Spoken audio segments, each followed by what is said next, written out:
Mon frère, dans l'affaire d'amour, ma soeur, quand il faut choisir un conjoint, tu dois choisir ce que tu admires. Et quand je parle de l'admiration, je suis d'abord à l'extérieur.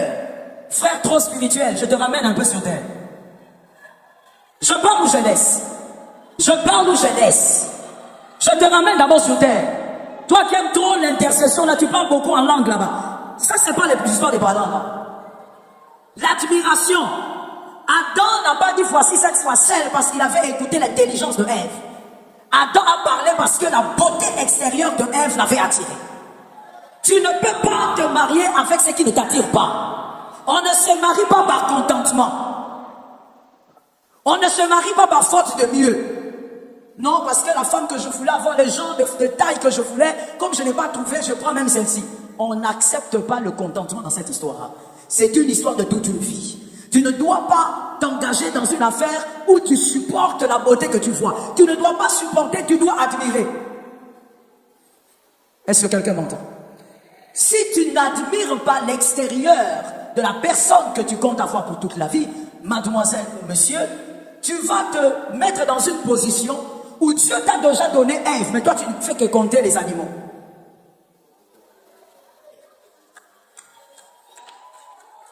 Je parle ou je laisse? C'est-à-dire quand Ève est arrivée, Adam a arrêté de compter les animaux. Adam a dit, ok, ça ce sont les animaux, mais celle-là, c'est ma chair. Mais toi tu auras une femme, monsieur, tu seras toujours en train de compter les animaux.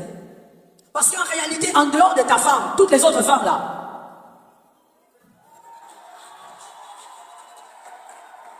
mais toi tu seras là, tu es marié, mais tu continues à saliver quand tu vois les hommes. Quand les hommes passent là, le couple s'est cassé. Mais tu as un mari. Tu es marié, madame, mais tu continues à regarder les hommes d'autrui. Parce qu'en fait, toi tu t'es marié parce qu'à l'église on avait dit, oui cet homme-là, si vous êtes ensemble, vous allez bien évangéliser. On ne se marie pas d'abord pour évangéliser. Même pour évangéliser, il faut d'abord que la personne avec qui tu seras, que tu sois capable d'admirer l'extérieur. Que quelqu'un me dise extérieur. Dieu n'est pas contre l'extérieur. Il ne faut pas croire que l'onction tue la beauté. L'onction n'est pas contre la beauté. L'onction même c'est la beauté. Est-ce que quelqu'un m'entend bien? L'onction même c'est la beauté. La Bible parle de plusieurs hommes dans la Bible en disant qu'il était très beau. L'onction n'est pas contre la beauté. Il ne faut pas seulement te dire, non, la femme que je dois choisir doit être la meilleure chanteuse de l'église. Papa, dans le mariage, elle ne va pas te chanter des chansons. Il faut d'abord que quand toi-même tu veux sortir avec ta femme, tu es fier. Quand elle s'habille, tu la regardes et dis, voici cette fois-ci. Tu n'es pas en train de te marier avec une femme courte alors que toi tu voulais une grande. Tu vas devenir tu vas avoir une certaine carence à un moment. Tu regardes ton mari, tu te poses la question, celui-ci je l'ai eu. Tu commences à intercéder, Seigneur, aide-moi, donne-moi de l'amour. Oh, toi tu t'es marié, tu commences à demander à Dieu de l'amour pour ton mari. Une femme doit regarder son mari et dire, là, ça c'est mon numéro. C'est le bel homme que moi j'ai choisi. On ne peut pas, bien aimé, vivre toute une vie avec une beauté que l'on supporte. Tu es en train d'attirer le mal là où tu peux éviter le mal. On ne supporte pas une beauté, on l'admire. On l'aime. On est d'accord avec ça. Voilà pourquoi je veux dire à un frère qu'un frère me donne un amen. Ah, je n'ai pas entendu les frères. Je dis qu'un frère me donne un amen. Je veux dire à un frère ceci. Mon frère, on n'épouse pas une femme parce qu'elle est zélée à l'église. Non. Calme-toi. Le zèle de l'église ne sera pas quand vous serez chez vous. Et puis certaines sœurs d'ailleurs sont zélées parce qu'elles ne sont pas encore mariées. Je t'ai touché, je t'ai eu. Certaines sœurs, le zèle là, c'est pas le zèle, c'est le mariage. Elle est à la recherche. Quand tu vois son zèle là, c'est parce qu'elle est à la recherche. Ne va pas pointer une personne pour toute la vie. J'ai l'habitude de dire, le mariage, seul Dieu sait combien d'années vous ferez. Peut-être que vous ferez 60 ans ensemble. Peut-être 70 ans ensemble. Tu ne peux pas prendre à la légère ce genre de choses. Tu ne peux pas choisir quelqu'un par pitié. Si une personne a payé tes études, dis-lui merci papa. Je ne sais pas quoi te donner pour te remercier. Mais on n'épouse pas un homme par pitié.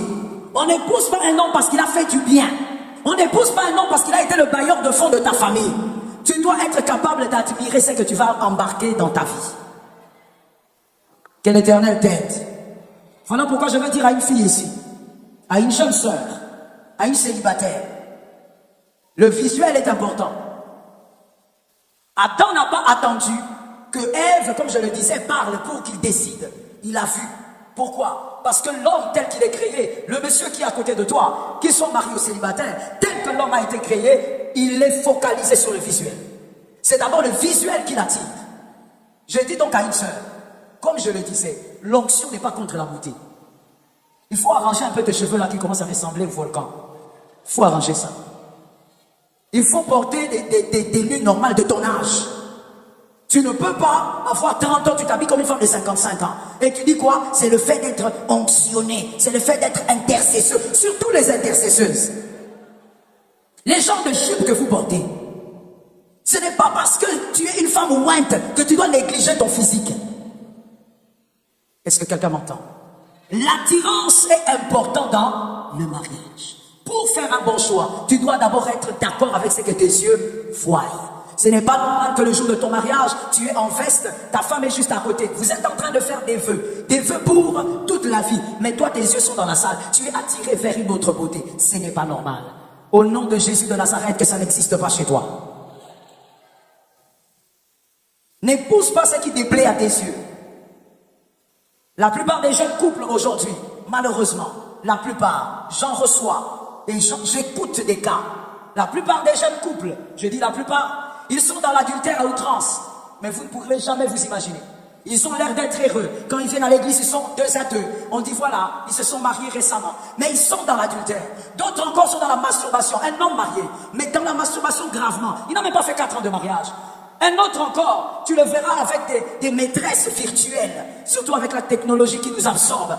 Il a des maîtresses virtuelles. Tout ça pourquoi? Parce qu'il a épousé une femme, parce que l'église avait demandé qu'il épouse celle-là. Mais lui n'est pas attiré envers cette femme-là. Monsieur, avant d'épouser une fille, vérifie, est-ce qu'elle est attirée vers toi? Est-ce que cette femme-là aussi est attirée vers ce qu'elle voit? Est-ce que toi-même, monsieur, tu es attiré vers ce que tu vois? Fais attention. Ça détruit les familles, ça détruit les couples. Comme je le disais, on ne supporte pas une beauté. Il faut l'admirer. Le sourire là, de cette fille qui est ta fiancée, est-ce que ça te plaît? Ou quand elle sourit, ça t'énerve? Ça te rappelle des mauvais souvenirs? Juste le sourire. Quand elle sourit, ça t'énerve? Est-ce que ça te plaît? Est-ce que quand cet homme sourit, ça te plaît? Est-ce que tu es fier de sortir? Je connais une fille qui est fiancée aujourd'hui. Je ne sais même pas jusqu'où ça va aller cette histoire. Elle est fiancée avec son gars, mais elle ne sort jamais avec le gars. Le gars, il l'intéresse, il dit, écoute, on va sortir. Il dit, non, non, non, je suis occupé. Pourquoi elle ne veut pas sortir? En fait, elle a honte. Elle a honte de lui. Elle ne veut pas que ses copines voient qu'elle est avec lui. Elle a honte de lui. Elle le trouve comme elle le trouve là. Je ne veux pas décrire ici, sinon je vais choquer quelqu'un. Elle le trouve comme elle le trouve. Mais comment veux-tu épouser quelqu'un alors que dans les fiançailles, tu as honte de lui? En fait, tu as honte de son physique. Pourquoi? J'ai l'habitude de dire ceci. Un cœur que tu n'arrives pas à aimer, laisse-le. Il y a quelqu'un qui saura aimer ce cœur. Est-ce que quelqu'un me capte? Si je vais dans le monde animal, je veux dire, le sourire de l'hippopotame peut scandaliser le lion. Mais la femelle hippopotame, elle aime ça. Donc c'est que toi, tu ne pourras pas gérer. Ne force pas, mon frère. Le mariage, ce n'est pas une course. Ce n'est pas parce qu'on a béni 3 filles cette année que toi aussi cette année seulement. Le mariage n'est pas une course. Marie-toi en réfléchissant correctement. Est-ce que la personne que tu as choisie t'attire? Que Dieu nous aide. Le deuxième pilier, j'avais dit que c'était... Ah, tu me suis très bien, la reconnaissance. Vous écoutez comment est-ce qu'Adam parle, on sent de la satisfaction et il est reconnaissant envers celui qui lui a donné cette femme. C'est même ça justement l'adoration pour toute une vie. Et quand on dit l'adoration pour toute une vie, on n'est pas en train de dire que tu vas épouser l'ange Gabriel, que tu vas épouser l'ange Michel. La personne que tu vas épouser, même si on dit que c'est une très bonne femme, très bon monsieur, cette personne est imparfaite. Ça ne veut pas dire qu'il n'y aura pas d'imperfection. Il y aura des imperfections, mais vous saurez vous accorder. Tout le monde ne peut pas s'accorder avec tout le monde. Qui a entendu? Tout le monde ne peut pas s'entendre avec tout le monde. Je veux dire quelque chose, je veux que quelqu'un m'entende, que quelqu'un me dise j'écoute. Que quelqu'un me dise j'écoute.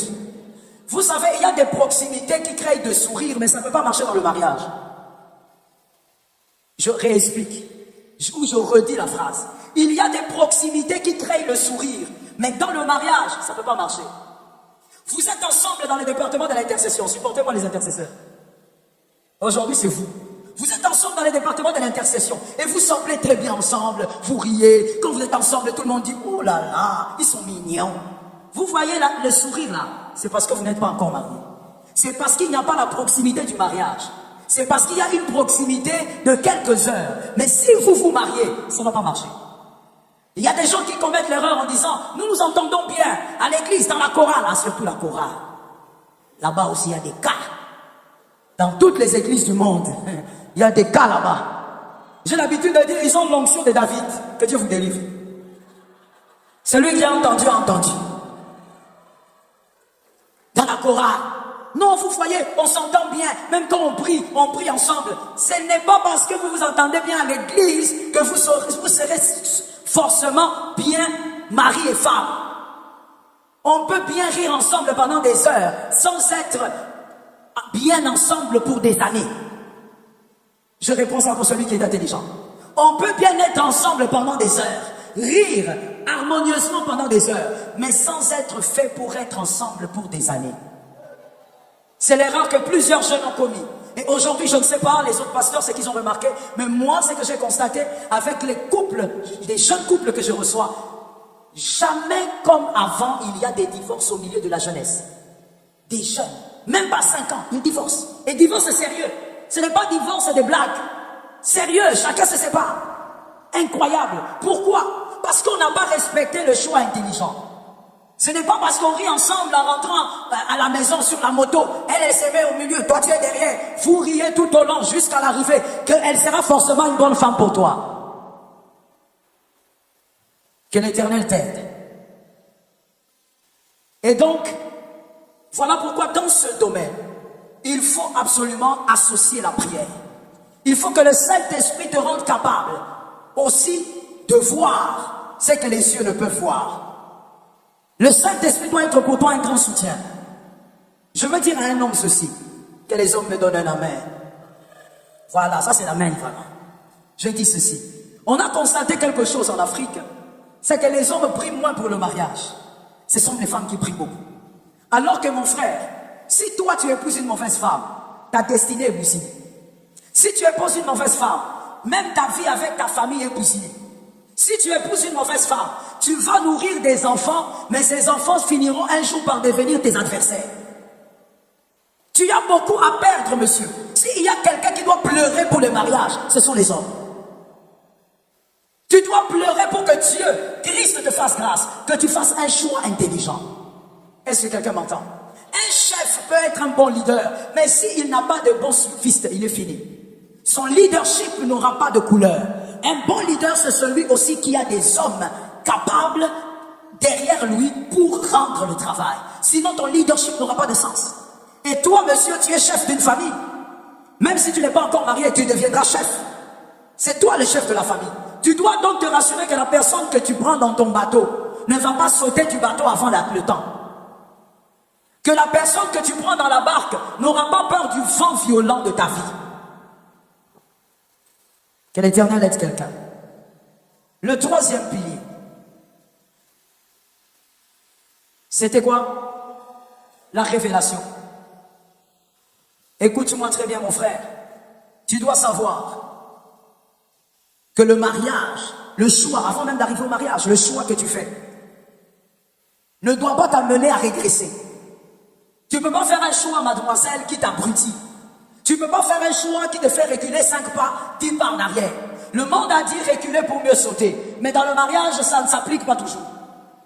Parce que tu vas reculer, tu épouses un homme, tu avais déjà certaines valeurs, tu avais déjà une certaine perception de la vie, mais tu épouses un homme qui te fait reculer. Tu épouses un homme qui t'abrutit. Tu épouses un homme qui vient dans ta vie, mademoiselle, que les demoiselles me donnent la main. Que je parle d'abord à ces demoiselles-là. Tu épouses un homme qui vient. Tout ce que cet homme a, ce sont ses amis.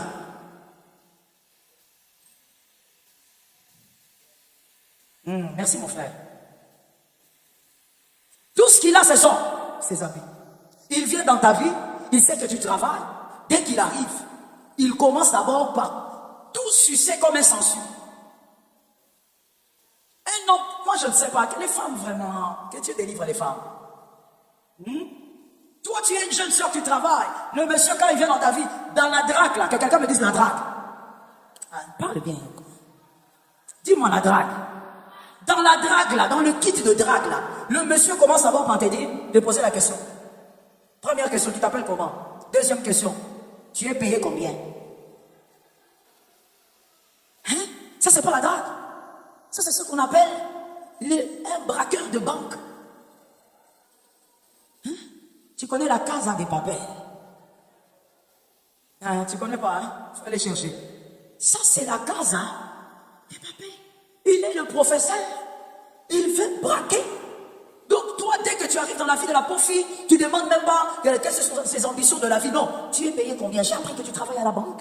Tu es payé combien? Et quand il vient dans ta vie, c'est à toi, à lui que tu donnes le transport tous les jours. Tous les jours, tu lui donnes l'argent du coca, du Fanta, pour l'université. Tu es sa fiancée ou tu es sa maman? C'est maintenant qu'il faut me dire. C'est maintenant qu'il faut me dire. Je place l'équilibre en disant, on peut aider quelqu'un, mais j'ai l'habitude de dire aux jeunes sœurs, on aide celui qui n'est pas paresseux. C'est-à-dire que on dit bien aider. Même la femme, on a dit c'est une aide. C'est-à-dire tu rajoutes à ce qu'il y a. Toi, tu n'as rien. Tu ne cherches aussi rien. Tu connais toutes les séries de novelas. Mais tu viens dans la vie d'une fille. Elle paye ton taxi. Elle s'occupe de toi. Elle s'occupe de tout, en fait. Et toi, tu es là comme un sangsue. J'ai dit à une jeune sœur, sors de cette relation toxique. Tu n'as pas dit amen alors que je sais que tu es dedans. Mais les filles sont bizarres. Et c'est comme ça que vous les verrez dans nos bureaux. Ah, pasteur, priez pour moi, il m'a blessé, j'ai tout donné. Qui t'a dit qu'on donne tout? Un fiancé, on ne donne pas tout. Jusqu'au jour où il va te mettre l'anneau, on te bénit ici. C'est là maintenant que tu peux tout donner. C'est ton mari. Tu peux le soutenir comme tu veux. Mais un fiancé, tu donnes tout pour quoi? Une fois, il y a une soeur qui est venue comme ça pleurer au bureau. Pasteur, j'ai tout donné vraiment. Louis, pendant 3 ans, je lui ai dit, ma soeur, il faut te lever. Lève-toi, lève-toi. Maman, tu dis quoi? J'ai dit, lève-toi. Prends le mouchoir, essuie ton visage. Essuie les larmes. J'ai dit, ma soeur, tu es aventurière. Tu es aventurière. Tu n'as même pas raison de pleurer. 3 ans avec un homme. Tu dis, tu l'aides parce que tu veux qu'il devienne entrepreneur. Mais pendant 3 ans, il ne fait rien. Et toi, tu ne vois pas. Je pose la question aux hommes intelligents, à ceux qui lisent la Bible. Adam, lorsqu'elle est venue voir, plutôt Ève, lorsqu'elle est venue voir Adam, elle est arrivée dans un jardin. Je pose la question, est-ce qu'elle est arrivée dans un jardin? D'accord. Est-ce que dans ce jardin, il y avait tout? Oh, pourquoi tu hésites comme ça? Tu lis la Bible, non? Dans les jardins, il y avait tout. Même les animaux. Même de l'eau. Maintenant, vous voulez quoi? Qu'est-ce que vous voulez? Parce que même quand on veut voir les principes de Dieu, la perception de Dieu, on rentre à Genèse. On rentre vers le commencement. Il y avait tout. La femme est venue, l'homme avait tout. Il commençait même à nommer les animaux. Mon frère, toi tu ne nommes rien, même pas une radio. Tu vas où? Parce que actualiser, si on veut actualiser, nommer les animaux voudrait dire que l'homme soit capable de dire, voici, j'ai entrepris, j'ai même, je ne sais pas, une petite boutique, j'ai entrepris, je vends des oranges, je vends ceci. Ça veut dire que tu dois nommer. Comment toi tu veux dire, voici cette fois-ci, alors que tu n'as pas nommé les animaux? Commence par nommer. J'ai dit à une fille, le code de cette année, retiens bien, mademoiselle. Quand un homme vient chez toi, tu lui demandes, tu as nommé quoi? Tu as nommé quoi? Faut pas me compliquer la vie. Aujourd'hui, vous avez transformé les pasteurs, je ne sais pas, en marabout ou en quoi. Tu vas là-bas, tu te maries, tu as des problèmes difficiles. Quand tu viens, Dieu révèle que cette fille a des problèmes parce qu'elle n'a pas respecté certains principes. Quand on demande la question à la fille c'est elle-même qui s'est mariée. Tu n'as pas compris, hein? Je t'explique. L'argent de la dot, là, c'est la fille qui a donné. Tu dis, oh, mais tu es là. Ah, pasteur, je connais ces filles-là. Elles sont comme ça. Tu es là, l'argent de la dot. Tu crois que c'est ça l'amour? Non, ils traversent des moments difficiles. Alors moi, prends 3000 $, mets à côté pour la dot. Une femme ne se dote pas. Si dans votre coutume il y a la dot, une femme ne peut pas se doter. Mais ça, c'est quoi? Le problème, c'est quoi? Tu veux aller au-delà des limites. Tu crois que c'est l'amour. Je dis ceci, même une femme mariée, et je parle aussi aux femmes mariées, je dis, même quand on veut aider son mari, on veut aider un homme, on n'aide pas son homme à devenir paresseux. On aide son homme à se relever et à relever les défis. J'ai besoin de trois amens. On n'aide pas son homme à devenir paresseux, même marié. Tu es là, tu te bats et ton homme, il est seulement là, il prend les pieds, il le met sur le canapé. Il connaît tous les noms des séries, Ricardo et Levanto. Et tu dis quoi? Moi je suis une bonne aide. Tu n'es pas une bonne aide. Parce que ta première mission en tant qu'épouse, c'est d'être capable d'amener cet homme à accomplir sa destinée. Que l'Éternel te soit favorable. Je dis donc à quelqu'un que l'Éternel te permette, te donne la rêve. Quand tu rencontres quelqu'un, cette personne ne doit pas t'abrutir. Cette personne ne doit pas te regresser. Cette personne doit te propulser. On rencontre quelqu'un pour que les bonnes choses que l'on a s'amplifient. Comme je le disais, la personne aura aussi des défauts, mais c'est une manière aussi d'aider cette personne à devenir meilleure malgré ses défauts. On ne rencontre pas une femme, un homme pour quitter le niveau 10 vers le niveau 5. Et tu dis, non, c'est comme ça, c'est toujours dur. Mon frère, pourquoi tu es dans des logiques un peu bizarres? David, c'est David. Salomon, c'est Salomon. Celui qui comprend cette logique peut aller de l'avant différemment. David a commencé derrière les brebis. Salomon n'a pas commencé derrière les brebis. Salomon, lui, il a commencé sur le trône. Chacun a sa destinée. Ton grand-père a commencé par... Tu n'es pas ton grand-père. Oh. Les concernés sont venus. Cette logique-là, il faut être délivré de ça. Non, vous savez, tout commence tout petit. Ça dépend. Le petit de Salomon n'est pas le petit de David. Ça dépend. Et tu n'es pas obligé de commencer comme ton père avait commencé. De commencer avec les chaises, je ne sais pas, vertes là ou quoi là. Tu n'es pas obligé. Tu as ton parcours, tu as ta destinée. Tu peux commencer à 10, tu peux commencer à 20. J'étais en train de parler à quelqu'un. Tu peux commencer à 30. Tout dépend de ta détermination, de ta foi. Est-ce que quelqu'un m'entend? Tu dois refuser de trouver, rencontrer quelqu'un. Même toi, tu aimais la Bible, tu avais une certaine avancée, même par rapport aux choses de Dieu. Mais tu trouves quelqu'un qui te ramène en arrière. Qui commence à te dire tout le temps à l'église, là-bas, vous faites quoi là-bas? Est-ce que tu crois que ça va faire quelque chose? Ça, c'est quel genre de personne? Qui te ramène en arrière? Vous avez répétition, toi tu es zélé pour la répétition. Elle, quand elle vient, elle te dit, ah viens, on va aller à la plage. Vous allez aussi là-bas, au fleuve là-bas, on vous attrape. Une personne comme ça. Une personne qui t'a trouvé, tu aimes le travail, tu es un bosseur, monsieur, tu as ton travail, tu entreprends aussi à côté. Mais cette femme, quand elle vient dans ta vie, elle commence à te sucer. Lundi, tissage, mardi, make-up, mercredi, jupe, jeudi, taxi. Depuis qu'elle t'a rencontré, elle prend que des taxis express. Même tes économies, elle commence à y toucher. Les lundis, c'est la maman qui est malade. Mardi, c'est la grand-mère. Mercredi, l'arrière. Tu commences à sortir tout. Pourquoi? Parce que tu as quelqu'un qui ne veut pas avancer, mais qui veut te ramener en arrière. On ne fait pas un choix qui regresse. On fait un choix qui vous propulse. Ça tombe sur ta vie au nom de Jésus. Tu dois faire un choix qui te propulse. Tu étais à zéro, tu montes. Vous savez, je vais ouvrir même une parenthèse pour vous dire. Quand on parle de propulser, on parle même de cette amplification intellectuelle. Tu ne peux pas faire un choix. Toi, monsieur, tu as des ambitions, tu dis, voilà, tu fais un petit commerce parce que tu veux payer tes études, tu n'as personne pour le faire, mais tu veux arriver jusqu'à avoir ton doctorat un jour, tu veux être peut-être professeur en droit, tu te bats pour ça, tu as des ambitions. Mais tu rencontres une fille qui te dit, les études là c'est quoi? Ça fait quoi? Moi, mon papa n'a pas étudié. Si ton papa n'a pas étudié, c'est ton papa. Lui, il fait aller jusqu'au doctorat. Quelqu'un comme ça, tu ne peux pas faire chemin avec. La personne va toujours te tirer vers le bas. Que l'Éternel t'aide à avoir un homme ascenseur. Une femme ascenseur. Une personne qui te hisse vers le haut. Est-ce que quelqu'un m'entend? Une personne qui est capable de te prendre et de te faire monter. Même intellectuellement parlant. Merci beaucoup. Si vous avez des questions, vous pouvez déjà les écrire. Et les protocoles vont nous aider à les récupérer. Vous écrivez vos questions si vous en avez. Tu dois prier pour que tu ne rencontres pas quelqu'un qui te déforme négativement, te déforme totalement. Même ta famille se rend compte que tu n'étais pas comme ça. Lorsque tu étais seul, tu étais très propre. Depuis que tu as rencontré cette fille-là, tu es devenu sale. Ah, mais vous riez, mais c'est vrai, il y a des jeunes qui vivent ça. Fiancé, il est devenu sale. Il fait 3 jours, il se lave pas. Sa fiancée elle-même, elle fait 7. Elle bat le record. Et même, ils aiment les odeurs qui sentent là. Ils se sentent très confortables dedans. Ils se font des compliments, ils sentent bon. Ta maman ne t'avait pas éduqué comme ça. L'éducation de ta maman, tu étais poli, tu savais dire pardon, t'excuser. Tu as rencontré une fille. Est-ce que je parle ou je vais choquer? Ah, lui il a bien répondu, il a dit choqué. Moi j'aime ça. Je choque, je réchoque. C'est comme tu veux mon frère, si tu es fâché, c'est pas toi qui m'as invité.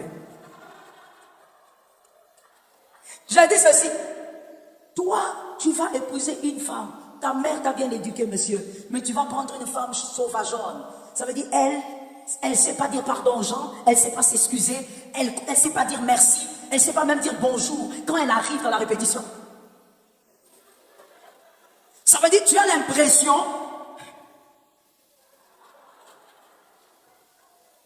Tu as l'impression qu'elle ressemble à un animal là. Je ne sais pas si c'était un. Sinon... Un animal là qu'on voyait généralement quand on était petit là qui avait une tête rouge. C'est toi qui as dit. Elle est là comme ça. Elle croit que c'est ça être quelqu'un. Ça veut dire elle a les bonnes mœurs, la bonne éducation à la poubelle. Toi tu vas rencontrer une fille comme ça. Pourquoi? Parce qu'elle est très belle. Pourquoi? Parce que maman je me sens bien. C'est avec elle, elle me fait rire. Une fille qui prend l'éducation de ta mère et qui écrase ça. Ta mère t'a laissé à un stade. Prends une femme qui va te faire monter. Ah, je n'ai pas entendu les amens. Prends une femme qui va te faire monter. Une femme, même dans l'église ici, même les anciens savent que celle-là ne salue pas les gens. Elle salue, voilà. Elle dit c'est l'autorité. Elle a l'autorité féminine. Quand elle vient là, tu la salues, bonjour maman. Tu te poses la question. Elle dort dans les airs ou elle dort seulement en bas. Mais quand on va finir aussi l'école, tu vas la voir là grimper sur la moto. Donc tu ne comprends pas. Toute cette fierté-là, c'est pour toi. Des fois, ce n'est même pas un problème d'orgueil, c'est un problème d'éducation. Il y a un manque d'éducation. J'ai l'habitude de dire, mon frère, on n'a pas eu tous les mêmes grâces dans la vie. Si toi, ta mère est morte très tôt, ton père est parti tôt, que l'église te donne ce que les parents n'ont pas donné. Ton amen est faible. Que l'église complète ce que les parents n'ont pas donné. Tu n'as pas su avoir l'éducation par ta mère, mais l'église peut te donner cela. Par les enseignements, l'église peut te façonner. Mais tu dois accepter d'être façonné et connaître tes vices. Tu ne peux pas prendre une fille qui te régresse. Une fille qui t'a trouvé en bonne relation avec ton pasteur, et c'est toujours bonjour papa, tu l'appelles, il t'appelle, et la fille qui vient. Pourquoi? Pourquoi tu dois tout lui dire? Pourquoi? Il est qui? Et c'est cette fille-là que toi tu aimes. Je veux te dire quelque chose. Je peux parler? Je peux parler? Je donne un conseil aux hommes. Quand tu constates que tu es avec une sœur dans des relations de fiançailles ou d'observation, fais attention lorsque cette sœur est pressée, que tu la touches. Fais attention. Toi, tu n'as pas ces intentions-là, tu te bats avec le nom de Jésus, je vais vaincre la chair.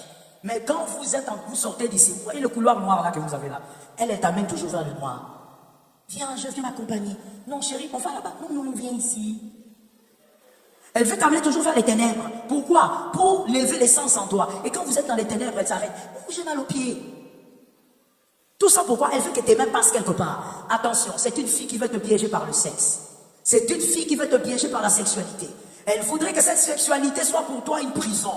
Il y a des hommes qui sont incapables de se séparer de leur fiancé simplement parce qu'il y a eu une sexualité qu'il est incapable d'oublier. Oui, papa, il faut donner un amen. Les autres, là, ils font semblant. Il y a des hommes ici, vous êtes incapables de quitter cette fille. Tu as vu déjà ses erreurs. Tu as vu déjà que cette fille, même dans ta famille, elle n'a pas vraiment le langage qu'il faut. Mais tu es piégé. Quand tu penses à la manière dont vous avez des relations sexuelles, et que vous vivez d'ailleurs dans le péché, tu as du mal à la quitter. Parce que cette fille-là t'a montré 45 manœuvres. Regarde comment tu fais semblant. Et il est là comme ça. Un vieux dans ces choses-là comme toi.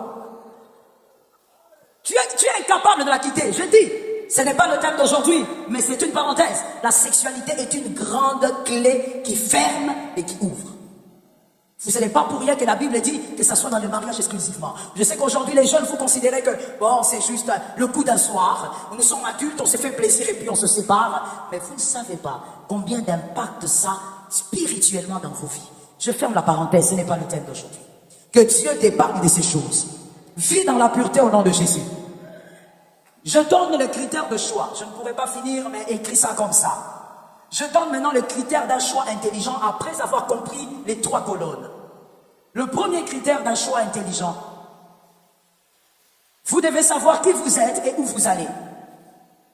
Pour bien choisir, tu dois savoir qui tu es. Et où tu vas. Adam a dit, voici cette fois-ci, l'os de mes os, chair de ma chair. Adam savait donc que lui était chair, il avait besoin de la chair. Il était os, il avait besoin des os. Comme je l'ai dit tout à l'heure, c'est une révélation parce que qui avait enseigné à Adam l'anatomie? Personne. Comment savait-il? La chair, oui, il pouvait voir sa chair. Il savait qu'il avait de la chair. Mais comment savait-il qu'il avait des os? Qui l'avait enseigné ça? Personne. Mais Adam savait qui il était. Par la révélation, il savait qui il était. Pour bien choisir, le premier critère, c'est que tu dois savoir qui tu es. J'ai l'habitude de dire, quand on fait quitter Kinshasa pour New York, on ne va pas prendre l'hélicoptère. Tu vas tomber dans le fleuve Congo. Si tu quittes Kinshasa pour New York, tu dois prendre un grand avion. Pour choisir le type de moteur qui doit entrer dans ta voiture, tu dois connaître quel type de voiture tu as. J'explique ça autrement. Pour connaître quel type de batterie il faut acheter pour ta voiture, tu dois connaître quelle est la puissance de ta voiture. Pour aller à la station, tout ça, je suis en train de donner des éléments, j'espère que chacun est en train de se recadrer. Pour quand tu veux recharger ton réservoir, tu dois savoir c'est essence ou... Si tu ne sais pas, on te demande même essence, gasoil, toi tu es là, tu gardes la voiture. Tout ce que tu sais, c'est conduire. Si tu ne sais pas ce que c'est, comment est-ce que celui qui va recharger va définir? Tu vas endommager ta voiture. Monsieur, le premier critère de choix, mademoiselle, je te pose la question, qui tu es? Si tu sais qui tu es, tu sauras qui mettre à tes côtés. Si tu sais qui tu n'es pas, tu sauras aussi qui n'est jamais mettre à tes côtés. J'ai l'habitude de dire, ce n'est pas toute femme qui peut vivre avec un homme très intelligent. Ce n'est pas tout homme aussi qui peut vivre avec une femme très intelligente. Il faut savoir qui tu es. Il faut savoir qu'est-ce que Dieu t'appelle à devenir sur terre. Toi, tu es un médecin et tu sais qu'en tant que médecin, tu seras très souvent absent. Et évidemment, qui ne le sait pas, que le médecin, c'est comme l'avocat, il parle avec des femmes, il parle avec des hommes. Mais tu vas épouser une femme qui est immensement jalouse. Où est-ce que tu es en train d'aller? Qui a des jalousies amères et des jalousies déplacées. Où est-ce que tu vas avec cette fille? Tu dois savoir là où tu vas. Il y a quelque chose des fois qui m'étonne. Je pars. Tu sais que tu as un appel ministériel, monsieur. Mais tu vas mettre à côté de toi une fille qui s'habille comme si elle était une scriptigeuse. Il faut savoir ce que tu fais dans la vie. Non, maman, moi ça me plaît. Oui, papa, je suis d'accord avec toi. On est dans l'équilibre. Ça te plaît, mais ça doit te plaire dans ta maison. Parce que tu es appelé à une responsabilité qui ne te permet pas de t'exhiber avec ces genres de personnes.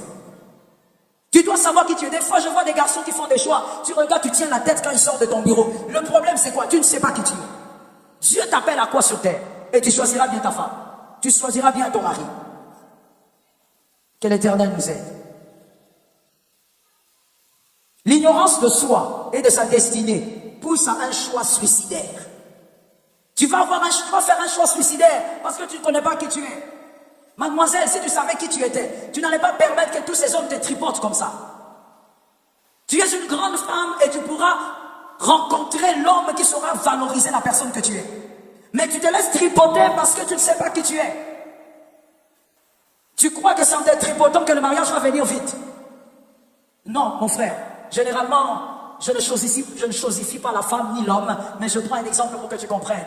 Généralement, quand on va dans un magasin, c'est pas l'habit qu'on expose qu'on prend.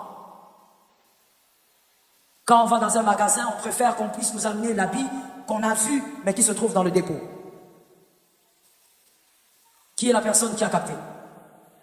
Il ne faut pas croire, mademoiselle, que c'est en te tripotant tous les jours que tu vas retenir un homme. C'est comme le fait d'avoir un enfant avec un homme. Ça ne retient pas un homme.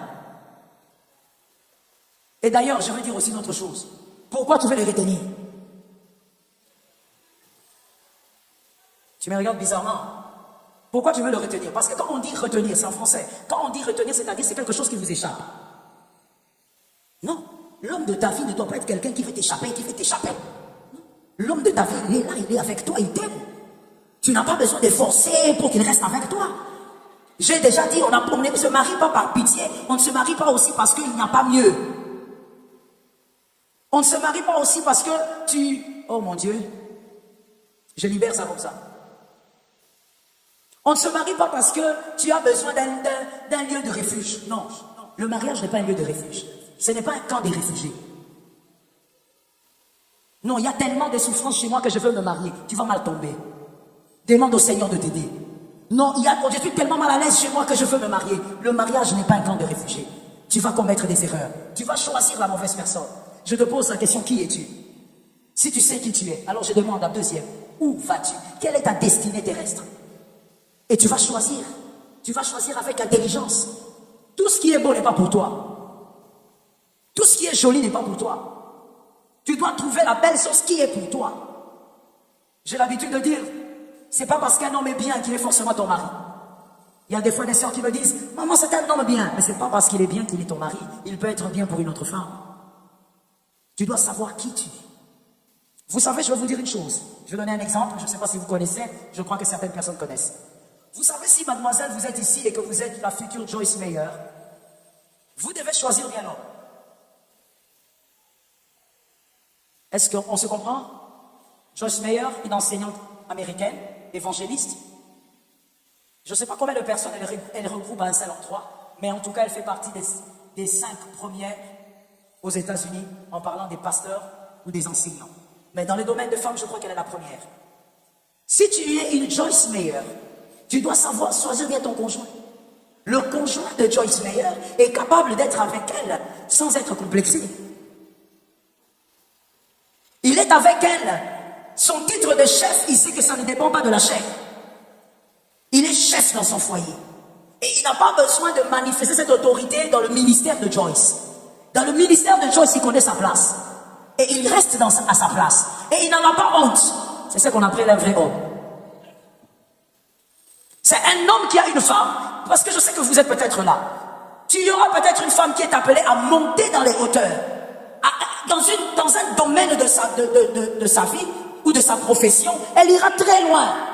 Toi aussi, tu auras ton travail, mais son nom va se faire entendre dans son domaine.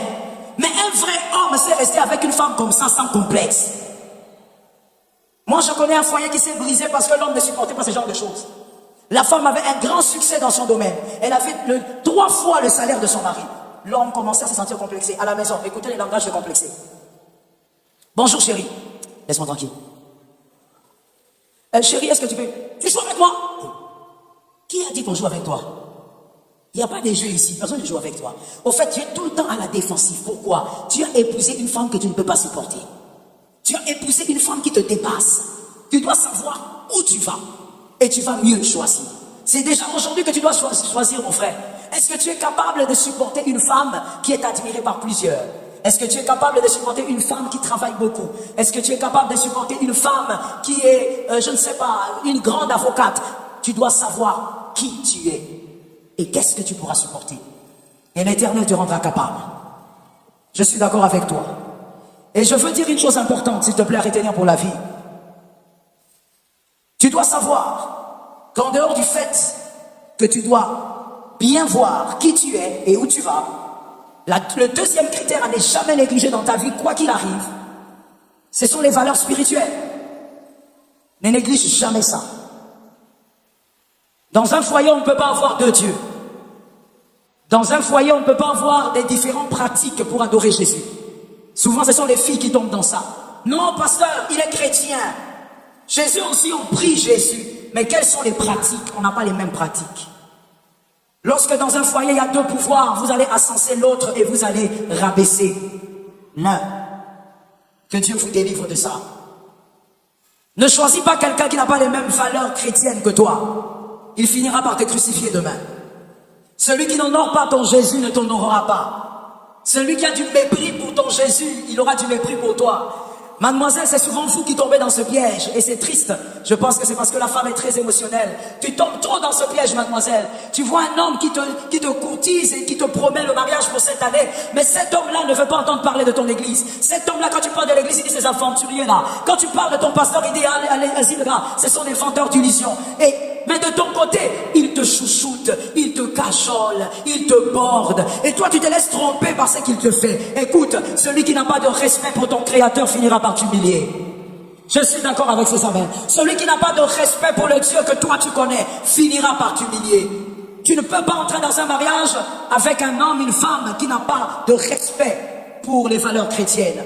Il doit honorer le Christ. Vous devez avoir la même adoration dans la maison. Généralement, lorsque les gens se marient, ils pensent qu'à aujourd'hui, le jour du mariage, la robe, la veste, je ne sais pas, les fanfares, la limousine, vous ne pensez que à la cérémonie. Le mariage, c'est pas la cérémonie. Non. Le mariage, c'est lorsqu'on va tout finir ici et que vous commencez votre vie. Là, vous avez commencé le mariage. Et c'est là maintenant que les choses vont se dessiner. Vous devez adorer un même Dieu. Je dis à quelqu'un, sors de l'irresponsabilité. Merci. J'ai besoin encore des amens. Je dis à un homme, une femme, sort de l'irresponsabilité. Le mariage est aussi le lieu que moi j'appelle le piste d'atterrissage des destinées. C'est la piste d'atterrissage des destinées. Dieu a choisi le mariage pour faire descendre les âmes. Les enfants que tu as, mon père avait l'habitude de dire, les enfants que Dieu m'a donnés, je ne suis que le gérant, mais ils appartiennent à Dieu. Et c'est vrai, les enfants que Dieu vous donne, monsieur, vous avez beau dire ce sont mes enfants, mais en réalité, ce sont des destinées que Jésus vous a confiées. Ces enfants-là ont une destinée. Vous n'avez pas le droit de blaguer avec leur destinée parce que c'est vous qui les avez engendrés. Tu dois respecter leur destinée. Quel Dieu tu vas donner à tes enfants? Samuel a été donné à Dieu parce que Elkana aussi allait au temple. Quelqu'un lit la Bible? Samuel, il y a des gens quand je dis Samuel, ils demandent Samuel c'est qui? C'est pas le nouveau ancien de l'église, il faut lire la Bible. Samuel a été donné à Dieu, très petit, bébé pratiquement, parce que Elkana, le mari de Anne, lui aussi allait au temple. Si Elkana n'allait pas au temple, il allait dire à sa femme, tu es folle. Tu as pleuré pour un enfant, Dieu te donne, maintenant tu vas aller déposer l'enfant, rentrer main vide. Mais pourquoi l'enfant est parti? Parce que Elkana aussi monté au temple. Je dis à quelqu'un, si tu veux que tes enfants vivent une destinée glorieuse sur terre, vous devez être dans un mariage où vous adorez un seul Dieu.